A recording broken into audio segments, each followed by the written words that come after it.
Welcome back to another episode of At My Sister's House. I welcome you and I thank you for joining us again.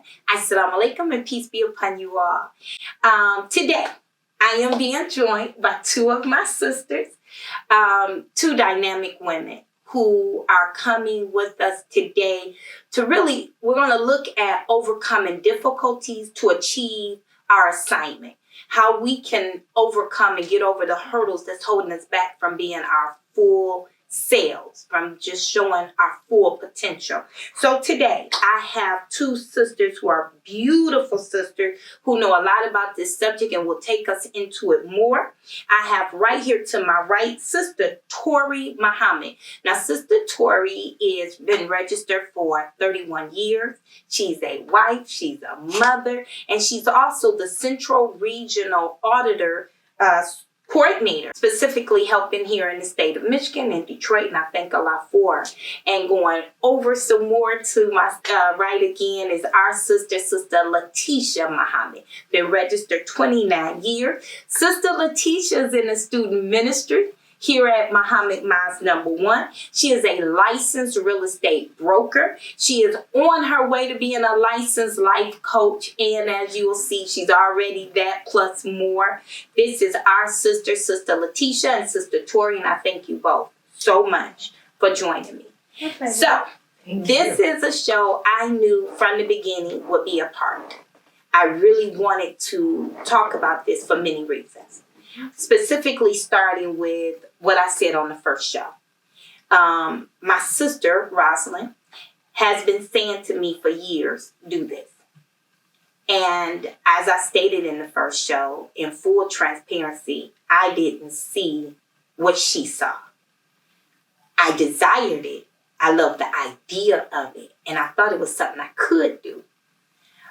But I didn't know the steps. I didn't know if I had what it takes. So I kind of put it on the back burner as one of them things. And Sister Letitia and I were talking. And in a conversation where I gave every excuse I can imagine, it boiled down to go up, get ready, do these things. You got to go do this. And she gave me some excellent tools. And that's where I wanted to go. I want us to know that no matter where we're at, no matter what we're doing, we can overcome all difficulties to achieve our potential. So I'm going to start looking at some particular dynamics to this. Starting with Sister Tori. Many people heard that we have a new tool, a technology, Dianetics, which we've had for a while now. Mm-hmm. Minister Farrakhan introduced it in year 2011, I believe. 2011. Well, actually, he had the laborers in the nation, the national laborers, go. And they went and became auditors in 2010. Then he invited the rest of us to come and learn about Dianetics in 2011. 2011. So now we're 11 years later. Mm-hmm. We've had this technology, this tool, and people talked about this all over the world. Mm-hmm. Many misunderstood. Many thought Minister Farrakhan was taking us in another direction. But he saw something. From the standpoint of being an auditor, what is some of the tools what was some of the reasons that it was necessary to bring this technology to us in particular? Well, one thing I believe the minister told us was it's like a revolving door. Mm-hmm. When we come in and then we come out and then new come in and new come out. And we want to see what is the reason we have this revolving door. So it's like we're stuck. We're stuck in a certain level that we don't get past. Right. So we just stop progressing as opposed to continuing to progress and then new come in and get to a level and then revolve right on out. Right. So he said he saw something in this technology, which is Dianetics, which is the modern science of mental health.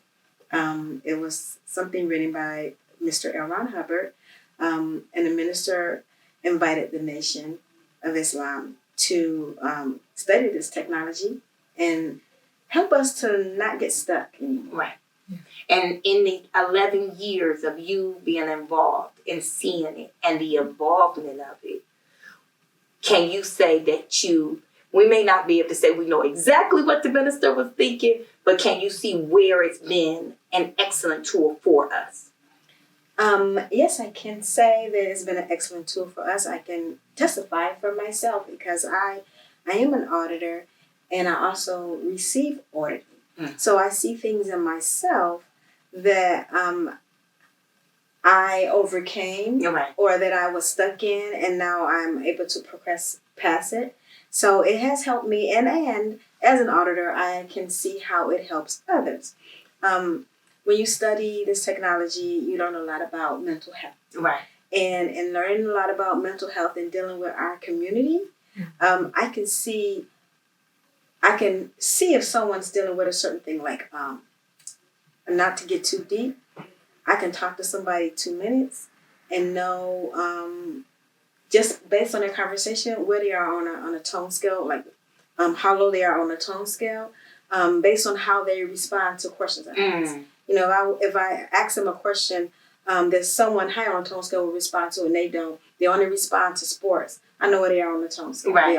We're in a conversation, but they sit there and don't say anything until I talk about a certain thing, sports. Okay, I know where they are. This is as high as they're going to go. So I know they're dealing with something, or they experienced something that brought them down. And I can see, you know, you learn characteristics of people's personality, and then you can place them on a tone scale, certain characteristics, and then you know certain things about their personality. Right. This person is at this level. I know they'll lie. I know they'll lie because this is when you're at this level, that's your coping mechanism. Right. To it's like a surviving tool. This person is not very happy at this level, or this person is a very happy person. This is a person I can give more responsibility to. I know they'll be successful in carrying it out. They won't mix up the information. They won't fall short with giving out the information, and they'll be true to their word. Mm-hmm. So you can tell that talking to someone, and sometimes, you know, it's like okay, I can see what's about to happen with this person. I know they're gonna do this and do that because they're on this certain level, and this is what this level of the tone scale going to do. If I mention this, they're going to react this way. And then you try it out and it works. And I was like, well, okay. So now I'm like, kind of like I guess it's not like reading someone's mind, right, but you can read people. Right. Kind of like that. So after you do it for a while, a long time of auditing, and you I guess you memorize certain characteristics, certain levels of behavior, then you can tell just... They become identifiable. Right. They become identifiable, and you're able to assess someone quickly, and you can assess what they're gonna do, how they're gonna do certain we have the tone scale. And as far as communication goes, you can see how they're going to communicate. Like I mentioned, this person's going to lie to me all the time, or this person is going to be honest all the time, right, or this person is going to make up stuff. Or if I tell this person something, they're going to mix it all up, and it's going to come out to someone else totally different. Maybe a little bit of truth, but they're not going to be able to pass on information accurately. Or this person right here, I can tell them something, and they're going to get it perfect every time because they're on their mindset is at a different level. But then the good news is the person is down. We can talk to them, conversate with them with the technology for a couple of hours and bring them up. Right. Each time we use the technology, you can come up like 0.5 degrees. So every time we talk, you become a little bit more, a little bit more, a little bit more. And the also good thing is you can talk to a crowd of people or audience and find out what the average tone scale of the audience and reach them at their level. And the thing is, you only can bring them up 0.5 degrees at a time. Right. So you want to, and if you're talking too high a tone scale, they won't respond. And you can read your audience and know who you're talking to, and you can speak to them on their level. Which is good. That way you can get the response you need, or you can reach them where they are. Right. Because, I guess you could say that, reach them where they are. But you got to know you have to know the signs of where they are. Right. That makes sense. It does. It makes perfect sense. And especially being that as we're interacting with one another, as we're going about every day, you want the ability to be able to assess where someone is so you'll know how to handle, how to go forward. Now, what I want to ask you, Sister Letitia, because when I called you that particular day, and for me, where I was, I knew I was at 100% dissatisfaction. And I knew I wanted to make some changes. I don't know what exactly blocked me until I started talking it out with you. And of course, you start giving me tools I didn't even think of. As a life coach, as a sister, from the perspective of being in the ministry, when you hear someone call or talk, or you speaking to someone and you hear the obstacles or the hurdles, what's your immediate thought? Is it what they set up was in front of them is actual reality? Or is it more mental blockage that we set up in our own path? So it's always the thing behind the thing. Right.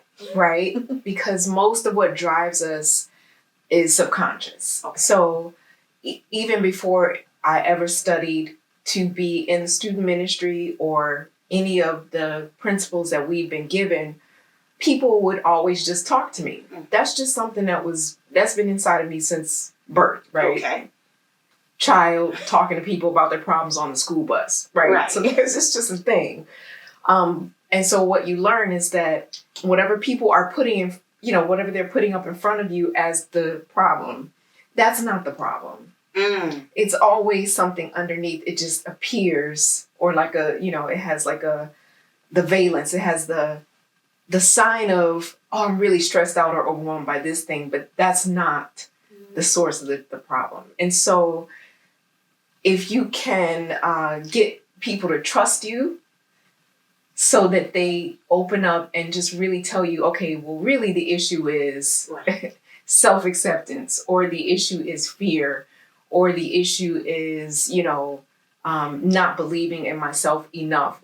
Or what I find is we just don't think and take ourselves seriously enough. Wow.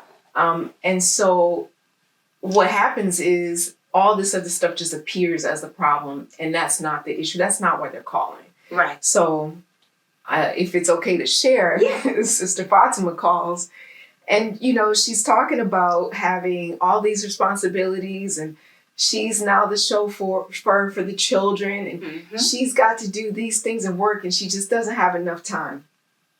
But really it's, I don't know if this thing is going to work. And so I'm going to throw up all of these problems. The fear factor then. Fear factor, and also, it takes a while to come into your understanding of why Allah placed you on the planet. Right. One, you have to believe that there's a purpose, right? A divine purpose. But two, it takes courage to be able to unearth that and mine that and bring it forth. And so when you're talking about people rising on the tone scale, when we say stage after stage of perfecting, right? Becoming one with Allah, that's the methodology. Like, that's how you get there. But you have to be able to believe that I have a purpose. God created me for something special, and I'll enjoy it. Right. And it will help everybody and myself at the same time. And so the spiritual aspect is a key aspect. It's the biggest aspect. Okay. Your connection with Allah, why He placed you on the planet, what God's divine intervention in your life, like, that's the heart of it. But when we were raised in this world, we were given everything else. Right. So we've been given money, career advancement, having the biggest, most successful family. We've been given all of these other things to go after instead of really, why am I even here? Yeah. What's my purpose? So I want to present this to both of you, and either can answer however. We've been given two particular study guides 3 and 4, Overcoming Difficulty and Struggle for Balance. And one of the things that I used as my guard, and it made sense. So let me make this clear. When I called with all my excuses, they were good excuses. Valid Excuses. Let's make that clear. They were not something I just reached out of a box and grabbed. These were all, I could have shared it with anyone else and they would have been, that's right, Fatima, you cannot do it right now. Now, for those of you who know Sister Letitia, you present a problem to her. Her first line is always, that's not a problem. We got that. Let's look at this. So when we look at the study guides, overcoming difficulties, struggle for balance, how does that play a part in us achieving a higher tone scale, achieving our full potential? And it's something you said before we started, talking about the rusty locks. And we see rusty locks in Dianetics. We see rusty locks again in our Supreme Wisdom. So how, and I guess I'm throwing a lie, but looking at it from the overcoming difficulties, struggle for balance, the study guides, and the rusty locks that's been placed either on us or we place on ourselves. How does this block us from being our full selves? So the difficulties, that's not the goal, right? It's not the end of it. It's just a means. It's a methodology for Allah to continually refine and refine and refine and to chip away until we become what he intended. Right. So he created you with a purpose, but he promised to give you obstacles. We've been taught that trials, obstacles, problems, those are negative things. Right. As soon as you change your perspective and you realize, oh, no, this is how you get to that glorious future or whatever it is you plan for your life. Now you're not upset when things happen. Right. Okay. This is the way, but we've never been taught that. Right. So robbing people of the knowledge of themselves, robbing people of what their true identity and true reality is, it doesn't even allow you to look at problems and obstacles in the correct perspective. As soon as you know, like, oh, okay, well, Allah and I are together. Right. And we're working on whatever this thing called my life is. When something comes up, it's like, oh, okay. Very large bump in the road. Right. What am I going to do? I'm going to pray to overcome it, to be able to strengthen that relationship until I hit the next bump. But the next bump is guaranteed. Right. And they get worse and progressively harder as you go. Right. If nobody tells you that, you are completely blown away. Yeah. And blown out of the process. As soon as someone tells you, no, this is the promise, this is the way it needs to be to get you where you want to go, you're fine. You get the patience and the resilience to keep going. And it's funny because this world paints the world of illusion. That everything is easy. It's instantaneous. Oh my God, just make a rap song and you're a rap millionaire. You got a private jet and dripping in gold and diamonds. They paint the picture there is no difficulty attached to. So looking at it from the standpoint of knowing the rusty locks, knowing the study guides. Yep. How? I want to add on to what Sister Letitia said. Trials purify. Yes. And if you think of, when you mentioned the study guides, one thing that was mentioned in the study guide, the minister mentioned how a chicken coming out of an egg, if they don't peck themselves out of the egg, then they don't learn how to use their beak correctly. And so when it's time to eat, they don't know how to peck to get their food. Right. That chicken dies. If you help them out of the egg and instead of let them help themselves out of the egg.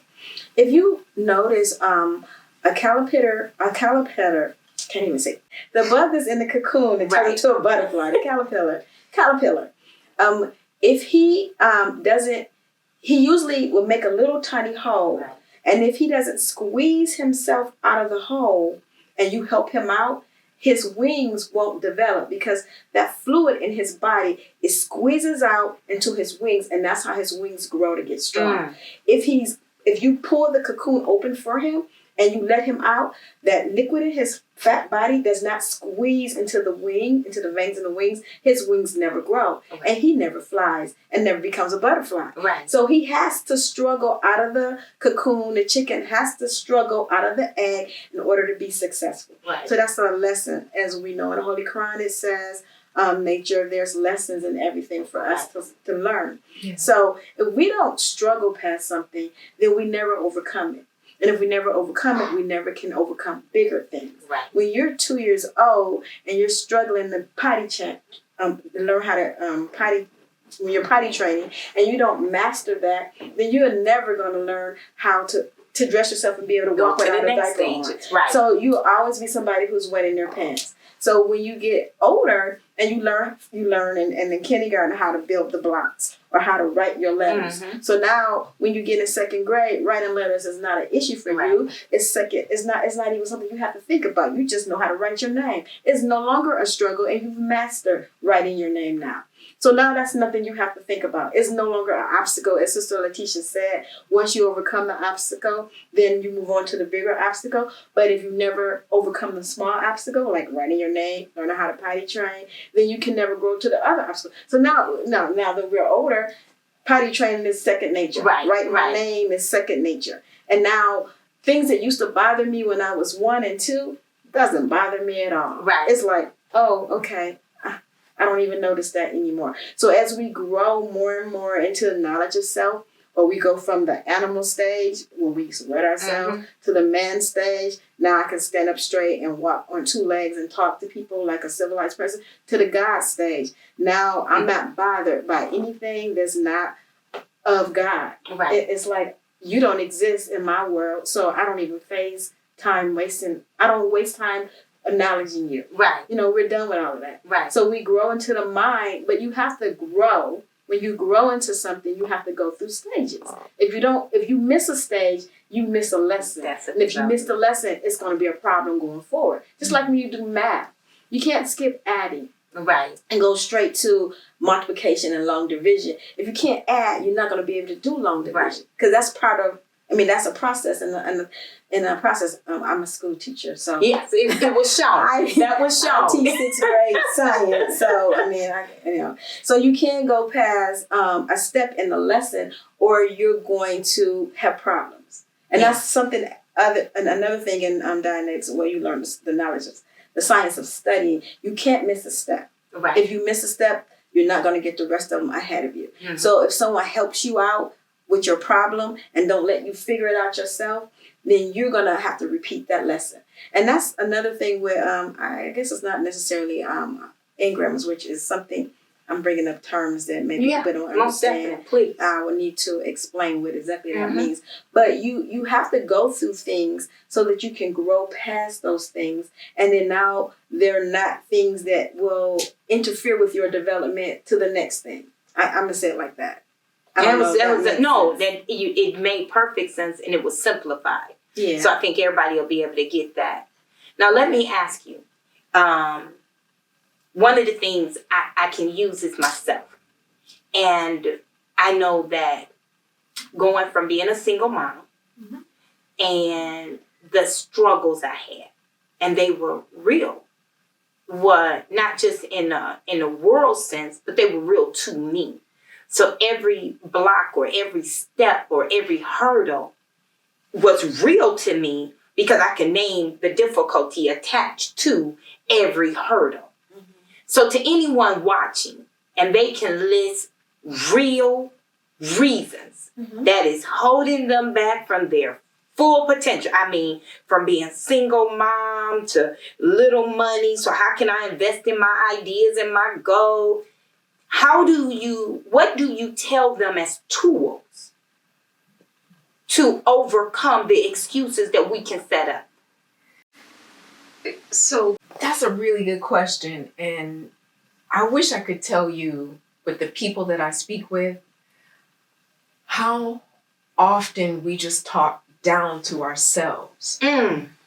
So no, your solutions to your problems are just not going to be there, right? They're not just going to be sitting there waiting on the table for you to pick them up and go out and have a good day. Right.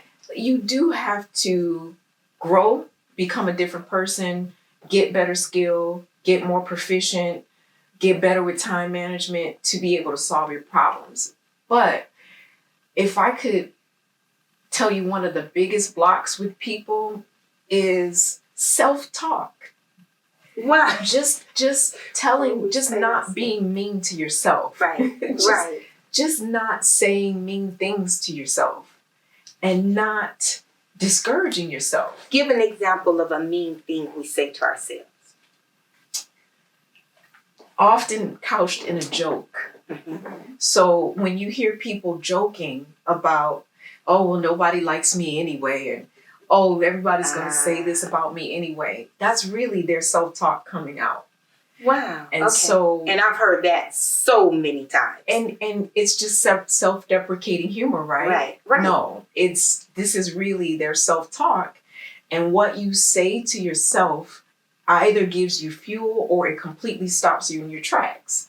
And people could say, oh, that's conceited, that's, oh, you're being arrogant.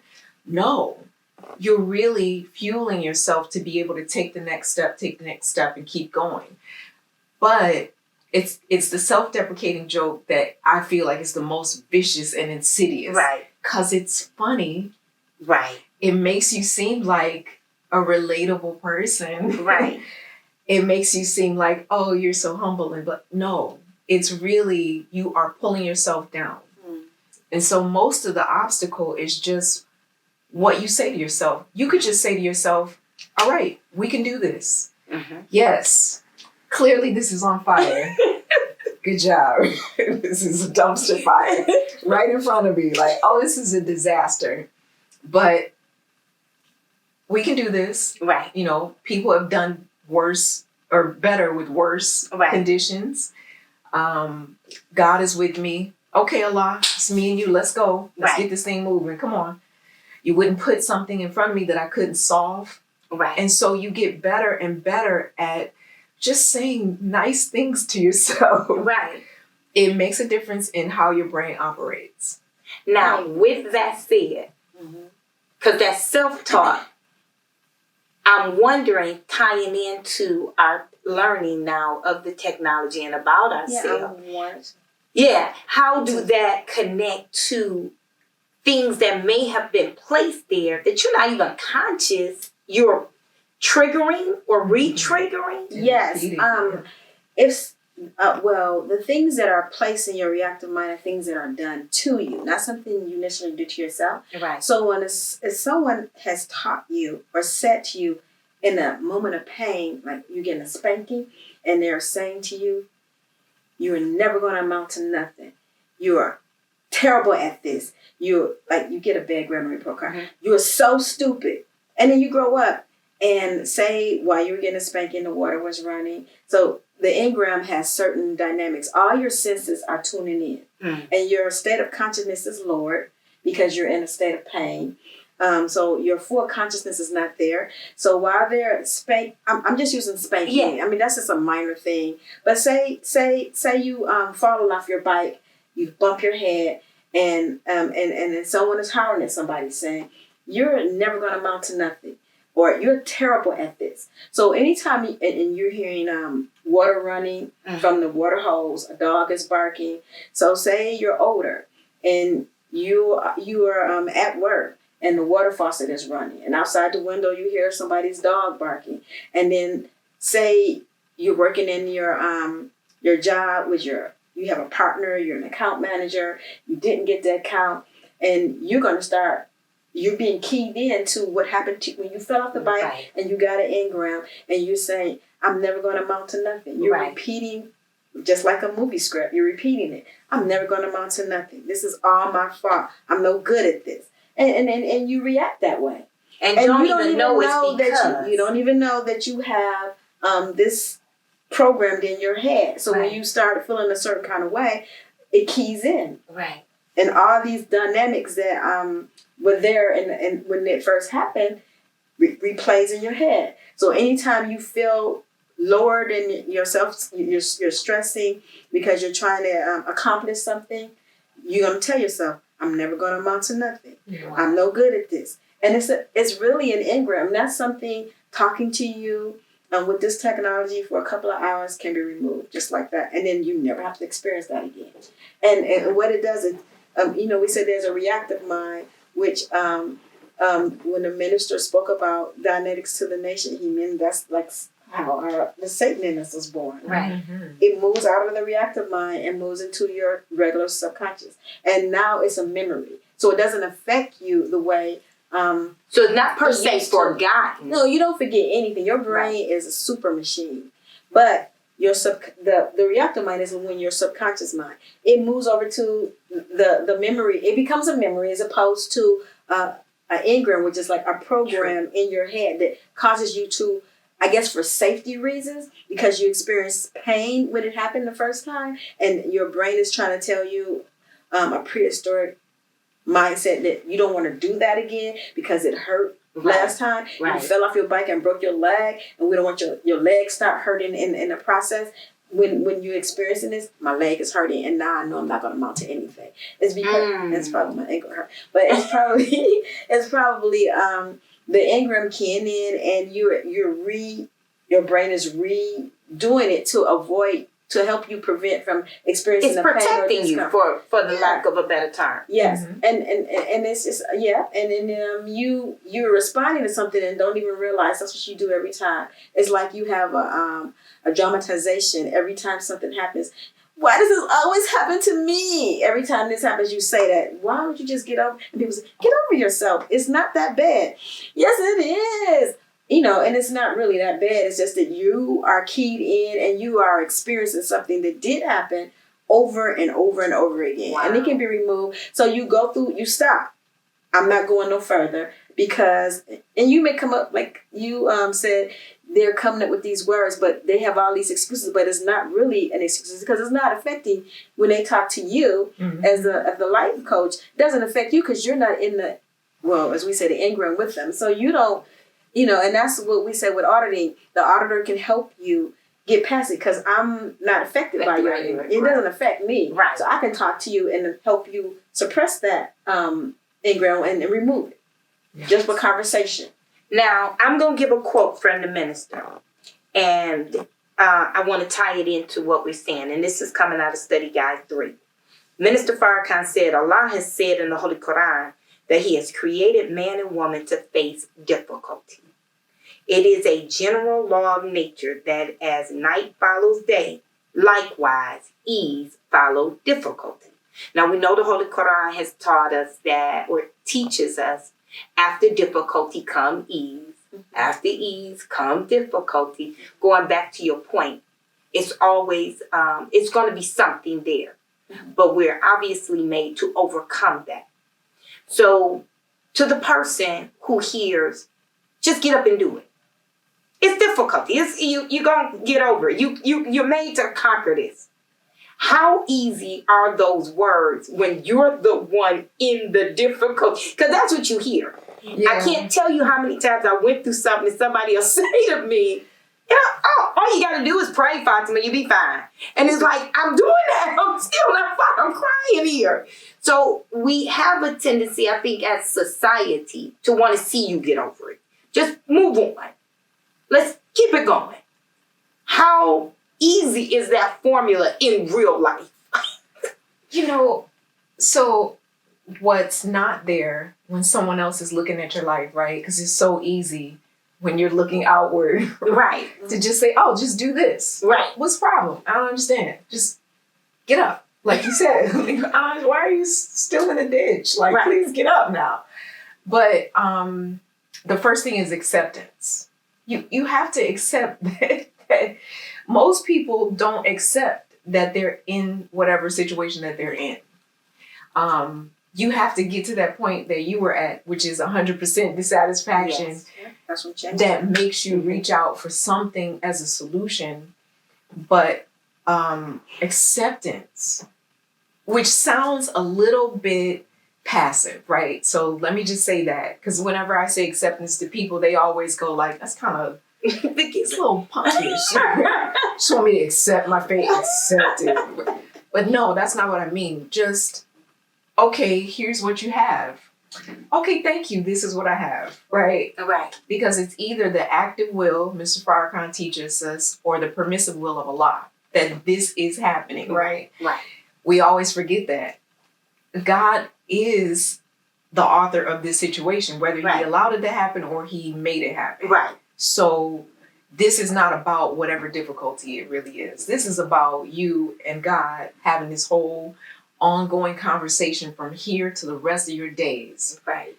And here he's sending something. And so you're like, oh, look, a gift from heaven. A big problem that I have, right? So it's the acceptance. But right after that, because people want to make it seem like, oh, this is so passive, you know. But the minister talks about prayer being that single thing that you can do Yes. to help you get over it. So I know people are saying, well, just pray.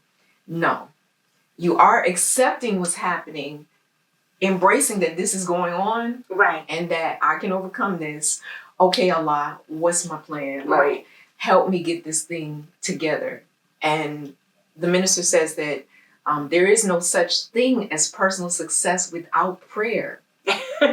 And every time that something threatens to extinguish the light of desire, like, you know, every time we get ready to do something, but, you know, we get obstacles and we want to quit, prayer is what gets us back. Yeah. Which I wouldn't have garnered that. Right. Like, I wouldn't have said prayer is the thing that's going to get you back on course, because most people think it's willpower. Right. It's, I'm going to try harder, right? I'm going to work harder. No, it's prayer. And then all of those other things, which is extraordinary. Right. Yeah, it's the greatest and most simplest thing you can do at the same time. Yeah. Wow. Yeah. Beautiful. That is. Because a lot of times I know, and you and I talked about this before, I think we tend to sometimes put up the persona or the mask. Yes. Everything is okay. Yeah. You know, and we even get cute with it. How are you? Truly blessed. And we know we struggling to just get by in that moment. Yeah.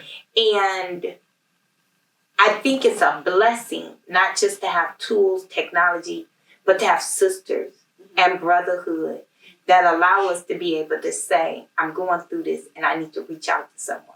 I need some help.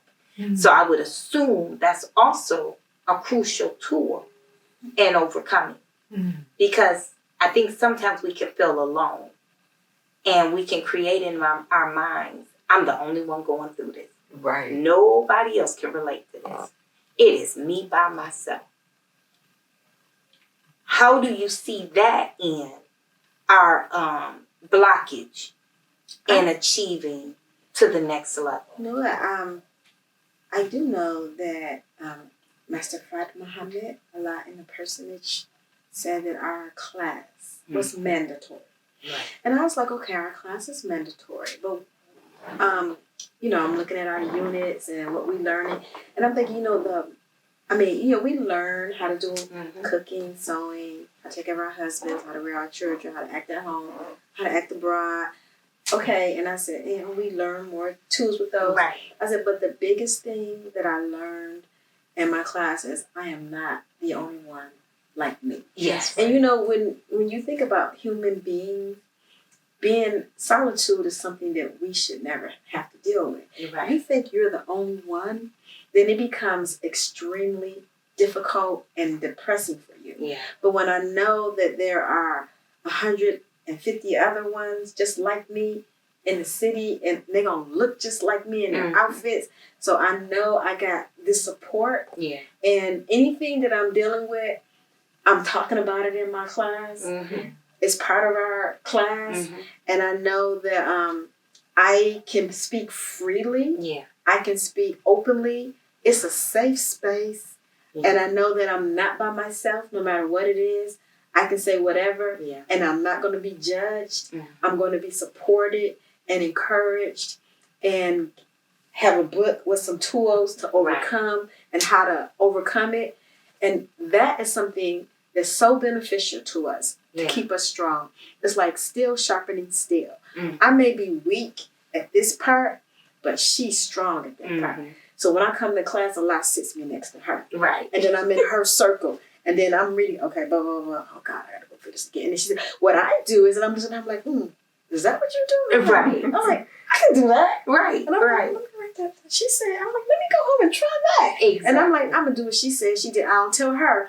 And then I'm like, I just learned an attribute because she's strong in that attribute. I'm weak in it, and she just told me how she's strong in it. So now I'm going to practice being strong in this attribute. This sister is very patient. I have no patience. And I'm looking at, wow, her child just wrote on her clothes, and she didn't smack him. She said, no, don't wear a runny skirt. And I'm like, grab him and shake him, smack him like this. I said, wow, okay. Wow, let me study that. And I'm like, okay, she's so good with babies. I'm like, let's throw you against the wall. Not that I've ever done it, but I'm like, okay, look at how she's so. Now so I'm about like, to check Amir. So I was like, Amir's my son. I said, what? I said, well, ma'am, your baby just scrubbing all over your school. Yeah, he's just a baby. I just said, don't do that. I'm like, wow, they're so calm. Look how they sit so tools, the lesson. So I said, let me, right? I said, I just learned patience from this sister. I want to know patience. Sit with her. Okay, this sister is doing this. So I learned, being in a circle, or being in our classes, sometimes we think, okay, well, this person is in charge this month or this year, and this person is this, all the different posts. That doesn't mean nothing. It's not even, in my opinion, it's not even about who's running, who's in charge, who gets to be the one who makes sure the information is distributed through all of us, because it doesn't even matter. Right. That's so minuscule. It has no bearing on why we're there, because all of us are on the same degree. None of us knows what to do. None of us have the supreme knowledge of how to make us better. We get that from Allah through his messenger, through his mouthpiece, through the Messiah in our midst, the Honorable Minister Louis Farrakhan. So it doesn't matter who's doing what in the class, who's the one teaching the class, teaching this particular class, who's the one that's the captain, who's the first officer. Totally minuscule. It doesn't matter. Yes, we're all on the same degree. It's not because they're so smart or they're so talented. No. They have just as many flaws as we got, and maybe they got different flaws than we have. We all have a talent. We are born with at least one. Some of us have many, and some of us grow into our other talents we don't even know we have. We're not there for that. It doesn't matter who's in charge. We fight over it. And I think about it. We fight to be responsible to make sure information is distributed, because it's not your information. It's not coming from your brain. So it's not even about that. Right. It's the fact that we're together and we're supporting each other. Because if we did not have a class to go to, just imagine I'm going to my job. I'm the only one that dressed like this. Right. There may be another Muslim, but they're in a whole different community, and they're doing different things. They're getting vaccinated. They're submitting to everything that's going. They're celebrating Christmas, and I'm like, okay, I don't do that. You're Muslim, and no, we're not the same. Right. I'm from this community.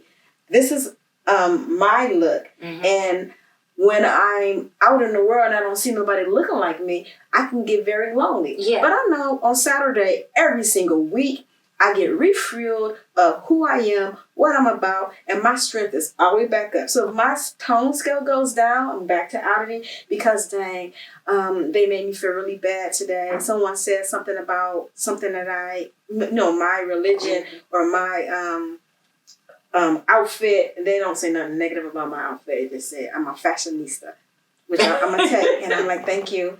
But I know that I can go around a bunch of women that look exactly like me, that think exactly like me, and pray to the same God I pray to. They know who Jesus is. They walking with Jesus with me. And I can say, I know I got that support. And that I found in my 31 years in the Nation of Islam, that is the most important thing that I get out of my class, no matter what we're learning. Yes, we learn how to can. We learn how to cook right. We learn how to eat to live. We learn how to practice our, you learn how to take care of our husbands and rear our children. But the most important thing I get from my MGT class is the camaraderie with the sisters. I am so bluntly honest. And they're like, why I can't be? I said, no, because whatever your response is, it's going to help me grow to be even better at being myself. I'm like, I don't have to be quiet with y'all. And, it doesn't even matter. I know what the benefit is of having a sisterhood, And speaking on that, I think that's also something that eliminates that lonely. Yeah. I'm by myself You're not. because I know I got my sisters. Mhm. But from the perspective of what you have seen and witnessed and heard in the ministry, from being a life coach, being just a sister, the loneliness that Sister Tori was speaking of, does that also help to isolate and make the hurdles even bigger and block us from really fueling us to go forward? Well, I think the first thing you have to distinguish is your sphere of influence, like your circle, right? Because you could be in the wrong circle feeling just as lonely, right? Because of the thinking, the mindset of the people, their attitude, their level of study, Right. faith, belief. So what you said about that community, it's given to us in the Supreme Wisdom. It says we are all Allah. Right. And that tells you immediately there's this whole communal aspect to faith. You don't have to be a Muslim. Just whatever your faith and belief is, when you see that we are all Allah or we are all God's children of the Most High, that immediately tells you that there is some sort of interactive, interpersonal community aspect that just can't be ignored. You just can't be like perfect Muslim on an island. Right. I am supreme, right, by yourself, just alone. So there's a communal aspect. However, being in the right circle does make a difference. Right. Because people influence you without you even knowing it. And I didn't know this until you get older and you look at who's around you and you listen to their talk, right? And you look at their activities and you're going to see that mirrored in yourself so quickly. It could be even something like as a phrase. Like if you hang around someone so often that you pick up their phrasing, Right. or maybe you do this weird gesture that they do, right? Right. And you look and you're like, where did I get that from? Right. I got that from, your sister, your brother. So influence is like 90% of who you hang around. Yeah. And if you don't know it, if you're not careful, you'll pick up their negativity or their positivity. But that's a choice. Right. Like we can choose to be in a certain group, in a certain community, within a certain atmosphere. However, you do need time not to experience loneliness, but I've found that you do need time to just hear what's happening in your own brain. Right. Right. And that can be something as simple as taking a walk. Yeah. Journaling is perfect for just getting everything that you didn't even think about was in your brain Right. and out, so you can look at it and go, was I thinking that? Right. Exactly. But you do need some quiet of mind. Mother Dianetics always talked about the mind being able to hear and tune into your own thoughts. Yeah. To see, am I sabotaging myself? Have I picked up any thoughts from other people that are influencing me or influencing my behavior? Yeah. So you have to have that balance. And you talked about balance before, but this is a constant, I'm going to the left, I'm going to the right. We're constantly on that razor's edge of just kind of keeping ourselves on track. Yeah. Excellent. Yeah. Oh, I wanted to add to that what she said in relation to Dianetics. If you take someone out of their environment and place them in a totally different environment, you can eliminate a lot of the things that's causing them to act a certain way because they're not being keyed in. It's like if you have someone living, it's very simple. We have relatives. We all have relatives. Your relative may be someone who likes to sell drugs. Right. And they get in trouble selling drugs and now they're in jail.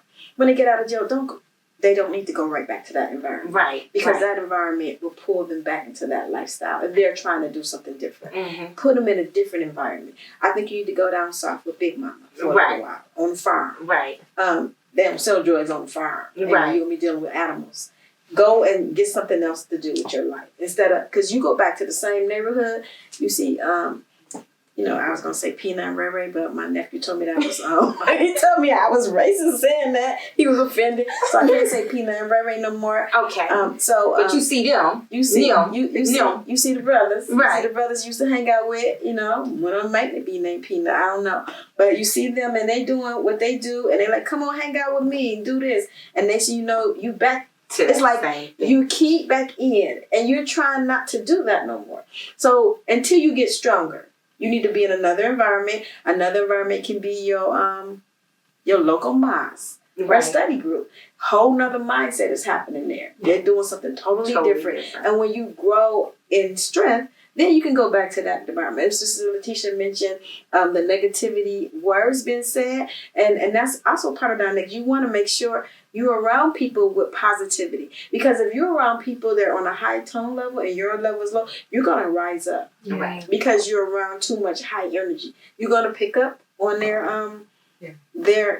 spirit. So the environment does help. Mm-hmm. A lot of us we come in, like, say we call it in the world when you're not in the Nation of Islam. You're in the world, involved with the worldly things, and then you come into the nation and it's a totally different environment, and then you pull yourself up. So people joke that we don't eat pork, and maybe you eat pork and whatever else there is to eat, and you come into the nation and now you're eating healthier. You're eating more vegetables. So you still go around your regular home where you learn how to eat food that were not that healthy, and you ended up with high blood pressure and diabetes, and that's a common thing. You think that it's hereditary, and it's actually what's hereditary is the diet you're following. Because once you stop, then your body heals itself.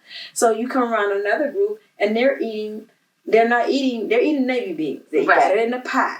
They got it in the soup. They got it in the burger. And everything is a navy bean something. And navy bean is so healthy for the body. So now you didn't change your whole environment trajectory of how your body's gonna be. So now you go to the doctor and say, you no longer have high blood pressure. What are you doing different? Yeah. And you're like, just a matter of changing. I just started hanging around the Muslims. And now I'm eating bean pie for dessert instead of chocolate cake and ice cream. And the bean pie is making me healthier. I mean, it's full of navy beans, the most perfect food for human beings. So, and what she was saying, that is something, the environment and being around people with a different mindset, that's part of what you need to do if you're trying to get your tone scale up. If you in a depressed mode or depressed spirit, like Sister Letitia was saying, with the words you're using to describe yourself, or the people around you, how they describe themselves, go around somebody else in a whole different world. Yeah. And that would help. So let me ask you this as we prepare to wrap it up. If you had to give some tools, if you had to give key advice, key guidance. Yes. Overcoming difficulty to achieve our assignment, what would you say to that person? Okay, 2 quick and then maybe a third. Okay. Only do what is in you to do. Do the things that make you happy and joyful. We're taught, or we're given this phrase, accept your own and be yourself. Yes. So a lot of what you don't want to do and what you have reluctance to do, and you're not really that successful at, it's not really what you want to do. Right. It's what somebody else may have said you should do, what you feel some personal responsibility to do, or what would be proper, right? Yeah. Instead of just finding out and choosing the things that God has given you. Right. Or that He's placed inside of you, or that bring you joy, or that fascinate you. Yeah. It's no reason for me to be traveling over the earth, except that it keeps me up at night and I'm fascinated by it. Right. Yes. And I only want to think about how can I get to India. I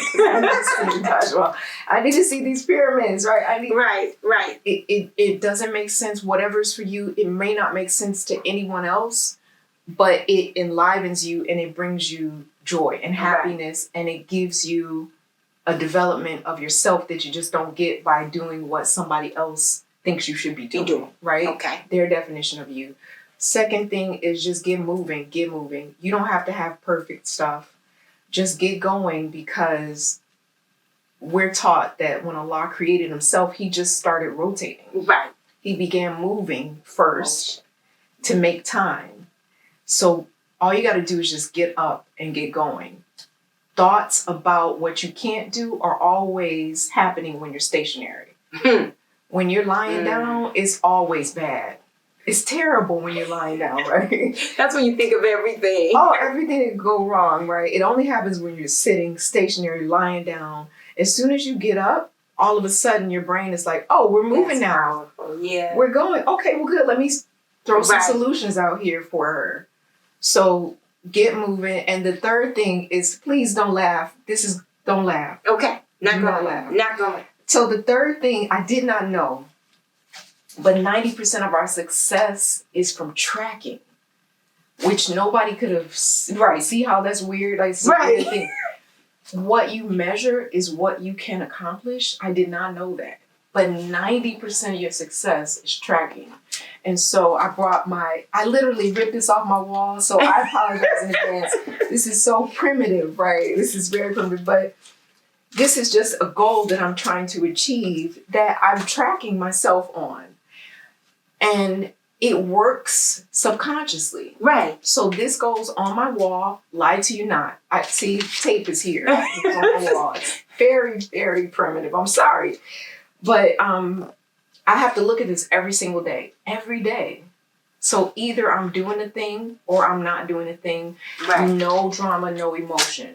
Right. But what it does for you, tracking, is you get to see, over time, you are actually crushing your goal.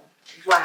You are, over time, doing so much. But if you just leave it in your brain, you're either going to give yourself too much credit with no accomplishment, or you're not going to give yourself enough credit for the little things you do.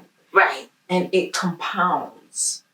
So I had no idea that if you just track a goal and put it where you can see it, and every day you're doing a check. Some days you're good, some days you're not, but you're never as bad as you think. Right. And that's what taking that from your brain, putting it in real life does for you. It gives you that ability to see the growth. So like the vision board. Yep, that's what I was thinking. Yeah. Vision board. You got to put the board up. I am put like what you want on an it. adamant believer in the vision boards and visualizing and manifesting and seeing my goals in front of me. Yes. So I when you said that was my first thought. I'm like, just like a vision board. Yeah. Up. You're like, wait, I didn't do that part yet. Yeah. What you believe. And my first vision board party I ever been to was at your place. It was that, and you all were discussing successes from doing vision boards, and I was able to really see the power of it. So the one we started off with, when my husband and I first got married, I mean, like immediately we did one, and I promise you, within the first 90 days, we had to do another one because we had accomplished so much of what was on that board. But we both were looking at it. We both were manifesting every day, you know. Tools. Before we leave, what would you recommend for the person who just don't know how to overcome, having difficulty overcoming? What are the tools that you would say can help them achieve, overcome, wherever they may feel there's a block right now? You know, a tool that I would say, surround yourself with people who are doing what you want to do. Now, one of the benefits of being in the Nation of Islam is there are people in all walks of life. Yeah. All walks of life. We have friendships in all walks of life, literally in our mosque. Yeah. Right. All kinds of people doing all kinds of things. So you want to be a millionaire selling your own product. There's some people in the mosque that's doing that. Ask them to come to dinner. And then have a little dinner party with them. They'll come. You're a believer. And then you can see what they're talking about. Because they're going to talk about what they're doing. It's going to get real deep. Take out your notebook and start taking notes. And then follow their advice. Right. You want to be someone good in sports. People doing that. Ask them over for dinner. Have a dinner party with them. You know? And you surround yourself with people who are doing things you want to do. You're putting yourself in an environment so your brain is picking up on what they're doing, and now you can do that too. And that's one thing you can do. And it's so ironic. The answers are almost similar. It's still mentally manifesting or visualizing or putting that environment that we talked about so that you're hearing. You know, I have those I have to talk to. So Sister Letitia is one, and I'll call and say, okay, I did this so far. I'm up to this point. Sister Joy, who we featured on In the Spotlight, she's one who I call my business coach that I call. And she's like, okay, so today, what you should be doing. But it helps keep me in that mode. And I'm grateful because, like you said, I can look around and in my sisterhood, I see so much wealth, and I'm so impressed. And when I'm at my lowest, when I'm feeling overwhelmed, when I'm feeling like today is just one of them days, I do have a sister to call. I do have someone with a word. I do have guidance. So I pray that this show will let you see that all around you are people who can help, who can guide, and you don't feel like you by yourself. You're not by yourself. We got the tools. We got everything we need to get out of this rut and get to the next. Get out of this hurdle. After this difficulty, there is ease. Holding on and getting through. So Sister Tori, Sister Letitia, thank you for joining me today. I loved it. I thank you so much. And again, for those of you who need the guidance, that need the technology, that need the tool, will provide the information and let you know how to get in touch with someone to guide you through. For those who need that extra advice, that extra word, that life coach will provide you information on that as well. And once again, we thank you for joining us for another episode of At My Sister's House. May Allah continue to bless you all. Assalamu alaikum, and peace and blessings to you and your family.